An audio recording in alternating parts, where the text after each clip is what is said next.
If you see this man on the side of the road, don't drive home. We have this urban legend in my city called the Wrong Way Man. Supposedly, you might see him standing on the side of the road when you're driving. Some say it's always when you're on your way home. I've seen pictures of the Wrong Way Man. They circulate among us by text message. They circulate among students, workers, friends, and family here. Oddly, I've never seen any of those pictures posted online. I'm not sure if it's because of fear, because of those who've taken the pictures want to perpetuate the mystique of our local urban legend, or because of something else. I was pretty sure that those pictures had been a hoax, or just someone dressed up as the Wrong Way Man. Maybe it was the same person every time. As far as what the Wrong Way Man looks like, he wears his tattered clothing backwards, usually a flannel shirt and jeans. His painted smiling face looks eerily realistic, unless he turns to the side and you can see it's a smooth surface. It seems that he shaves his hair off, paints a face over the back of his head, and puts a shoulder-length wig on that covers up his real face. Those who've met him, who claim to have spotted the Wrong Way Man, say they waited a week before driving home, staying over at a friend's house or a hotel, not even bothering to go home to pack a suitcase. I've also heard, though, that you need to wait a month. The common consequence seems to be, if you see him while you're driving home, don't finish the drive home. Turn around and go somewhere else, and wait for at least a week. I thought it was a bunch of nonsense until my date, and I saw the Wrong Way Man when we were going back to my house from the movies. It was Katie who spotted him. Slow down, she said. I think I see the Wrong Way Man I told you about. Katie has only lived in my city for about half a year, so one of the things I told her on my quest to share with her as many interesting things as I could had been the local urban legend about the Wrong Way Man. Was it a coincidence that we'd just been talking about him a few days ago? I've never seen someone dressed as the Wrong Way Man in person. Pictures, sure, but never in person. My foot was shaking as I eased up on the gas. It was dark, nearing midnight dark, and there was no streetlights, or they were just off. My car's headlights lit him up. On the side of the road, he was facing us. Actually, he had his back to us. That painted face was facing us. His jeans and flannel shirt and wig were all turned our way as well. His arms and legs looked wrong. They were shoveled down in his clothing the opposite way. I wanted to be amused, but I was alarmed. When we got about 10 feet away in my car, he turned his painted head towards us. Those painted eyes, realistic but forever held too wide, seemed to be staring right into mine. As we drove slowly by, I waved to him and laughed to try to ease some of the tension. He did not wave back. I looked at Katie. She was waving too, but she wasn't laughing. I glanced back into time to see a slick side of the person's shaved, painted head, and the optical illusion of a real face being there was shattered. Shattered, but somehow worse for it. Also, when I peered into the rearview mirror as we increased our distance, I thought I saw something glinting beneath the shoulder-length wig that he wore. Then he was gone, lost to the darkness. I picked up speed.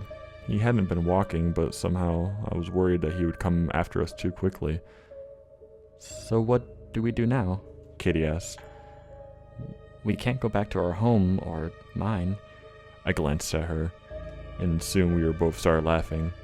Well, I said, after tonight, we'll be able to tell everyone around that we saw the Wrong Way Man and went immediately home. I wonder who was pretending to be the Wrong Way Man, Katie said. I wonder why they were doing it. Do you think we should turn back around and try to talk to them? I'd rather we didn't, I said. They could be dangerous, but I'm sure it was just someone looking to keep the urban legend alive. It's your car, Katie said. but if it was mine... All right, I said, we'll turn back around. My grandpa used to say, if you're in doubt which turn to make, you can always make a U-turn until you figure things out. He used it as a metaphor for life. But as I did my U-turn, my heart was thrashing in my chest. We drove down the entirety of that dark street without seeing that person again. It was a couple of miles long in that direction, so there was no way they could have walked or run the distance so quickly. Katie and I decided that the person dressed as the Wrong Way Man must have left the shoulder of the road and for the surrounding woods. The idea of him hiding in the woods as we drove by again made us feel like I had spiders crawling over my flesh. We did another U-turn, and during that time, I kept glancing around in case that person jumped at us from out of nowhere. But as soon as we were heading back in the direction of my house with no second look at the Wrong Way Man, Katie and I tried to laugh it out, and we tried talking about other things, but both of us felt pretty scared. We couldn't stop chatting about everything and nothing, or glancing out the windows or into our side mirrors. We turned into my subdivision, and then we turned onto my street, and everything changed. As soon as we took the turn onto our street, we started to go backwards instead of forwards. Did you put it in reverse? Katie said. Her hand gripped my arm. It was as cold as ice. I stopped the car. Both of us were looking down. The car was in drive. I took my foot off the brake and put onto the gas pedal again. The houses, familiar houses I saw every day when coming home, were moving away from us. Maybe something wrong with my car, I said. But when I tried driving forward again, looked at the side and then in the rearview mirror, we were not moving. Not according to those views.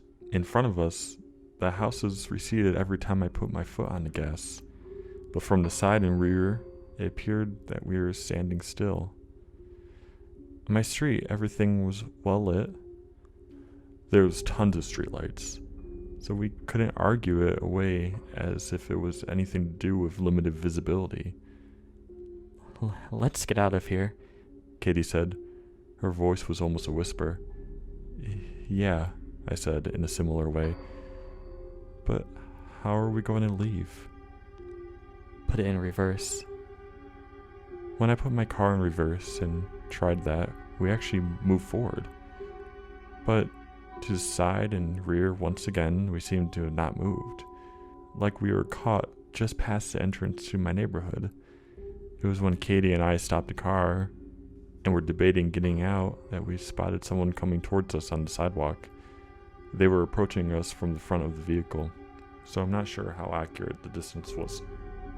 It seemed like they were already about 20 feet away. I don't know why it took me so long to realize this. Maybe it was because I didn't want to, but I recognized my neighbor by the back of his head and by his body shape, which was somewhat atypical. I'd seen him often stooped working out in his garden while I was driving by. He was walking backwards towards us. When he got closer, he stopped. Then he began shouting, "Him what? Him what?" over and over again, standing stock still, his back to us. Only later would I realize that he'd been saying, "Help me," in reverse. I rolled down the window. "Mr. Nielsen?" I said. "What's the matter?" He stopped shouting, now that my window was down. I could hear his body creak and snap. Blood poured out of fissures as the joints of his arms and legs changed drastically. When Mr. Nielsen's head twisted all the way around towards us, I was sure I saw the light go out on his eyes. Then, whatever taken over Mr. Nielsen made a first step forward with the new architecture of his body. Kitty and I both began to scream at that first step. I rolled up the window as Mr. Nielsen lopped around on strange, inhuman legs. His kneecaps and elbows had become stretched and exaggerated from being reversed.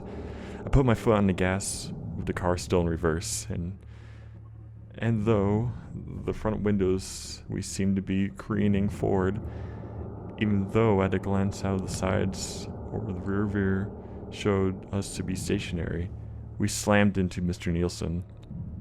Blood splashed across the windshield. The car rose and fell as we went over his body. To the sides and rear, there was no indication of the car rising and falling. I did not see a lump appear behind us. I kept my foot on the gas, still going forward in reverse. I saw a window of a neighbor house shatter. A couple I barely recognized crawled out like baby spiders out of an egg, leaking blood and more blood as they scampered themselves against the shards in the window frame. I don't think it was that they didn't know how to open windows. When the wife paused in the window, she smiled. She intentionally rubbed her scalp against a particular sharp-looking piece of glass. Meat and blood came away. I think I could see the white of her skull. By then, her husband was already on the ground, running towards us. I sped forward. They and their house vanished in the sides and rear of the vehicle, which were again still stuck near the street's entrance. More people were coming out of their homes. They came out all twisted and broken, damaging themselves further as they exited. They ran towards us on backwards legs, churning their backwards arms. Everything about them was the wrong way. Before long, I found myself slamming on the brakes. Keep going, Kitty yelled. They're going to catch up with us. Ahead, I saw my own driveway. Someone that looked like me was talking to another person with a painted face. The painted face nodded up and down, and nodded like a real face would do. Then, when I saw the wig shuffle and move seemingly on its own, I realized that the true face under the wig was talking, moving its lips, breathing. The wrong way man was talking to me, or someone who looked like me.